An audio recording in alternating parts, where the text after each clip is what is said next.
দুবাইও না, সিঙ্গাপুরও না, কলকাতার পার্কে দাড়ি মুখে হাসি খুশি দেখা গেছে সাবেক স্বরাষ্ট্রমন্ত্রী আসাদুজ্জামান খান কামালকে। এসব তথ্যই ছবিসহ প্রকাশ করেছে বেশ কয়েকটি মিডিয়া।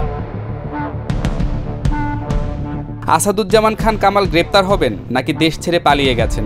দীর্ঘদিন ধরে চলা আলোচনার অনেকটা অবসান হলেও ধোঁয়াশা এখনো কাটছে না। আওয়ামী লীগ সরকারের সাবেক এই প্রতাপশালী মন্ত্রীর দুর্নীতির ফিরিস্তিও বেশ লম্বা। সরকারের পতনের পর একে একে বের হয়ে আসছে থলের বিড়াল।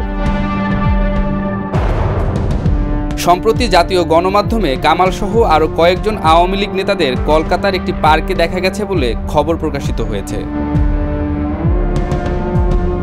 পুলিশের স্পেশাল ব্রাঞ্চের বিশেষ শাখার প্রধান মোহাম্মদ শাহ আলম সংবাদ মাধ্যমকে জানিয়েছেন যে তিনিও কামালকে কলকাতার পার্কে ঘোরাফেরা করার বিষয়টি গণমাধ্যমের প্রতিবেদনে দেখেছেন। তবে বৈধভাবে কামালের দেশত্যাগের বিষয়ে ইমিগ্রেশন পুলিশের কাছে কোনো তথ্য নেই। স্পেশাল ব্রাঞ্চের এমন বক্তব্যের পরে কামাল যে অবৈধভাবে দেশ ত্যাগ করেছে তা আর বলার অপেক্ষা রাখে না। যদিও এরই মধ্যে তার ছেলে জ্যোতিকে গ্রেপ্তার করেছে আইনশৃঙ্খলা রক্ষাকারী বাহিনী। ঠিক কার কিংবা কাদের সহায়তায় আসাদুজ্জামান খান কামাল সহ সাবেক সরকারের এমপি মন্ত্রীরা বিদেশে পাড়ি জমিয়েছেন তা নিয়েও চলছে বিস্তর আলোচনা। তাহলে কি আওয়ামী সুবিধাভোগীরা এসব ভিআইপি নেতাদের দেশ থেকে সহযোগিতা করছে? যদি তাই হয় তাহলে অন্তর্বর্তী সরকার কেন তাদের বিরুদ্ধে ব্যবস্থা নিচ্ছে না? এমন প্রশ্নও ঘুরপাক খাচ্ছে আড্ডায় আলোচনায়।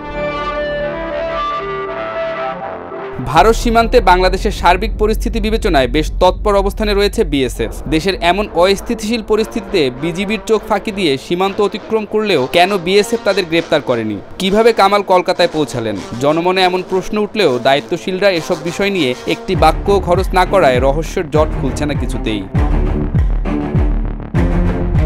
শামীম ওসমানও বিদেশে বেশ আরামায়েশে আছে বলে শোনা যাচ্ছে। সম্প্রতি তাকে দুবাইয়ের একটি মার্কেট থেকে আইফোন 16 প্রো ম্যাক্স কিনতে দেখা গেছে। তবে কি টাকা আর ক্ষমতার জোরেই গ্রেপ্তার এড়িয়ে গেলেন আওয়ামী রাঘব বোয়ালেরা?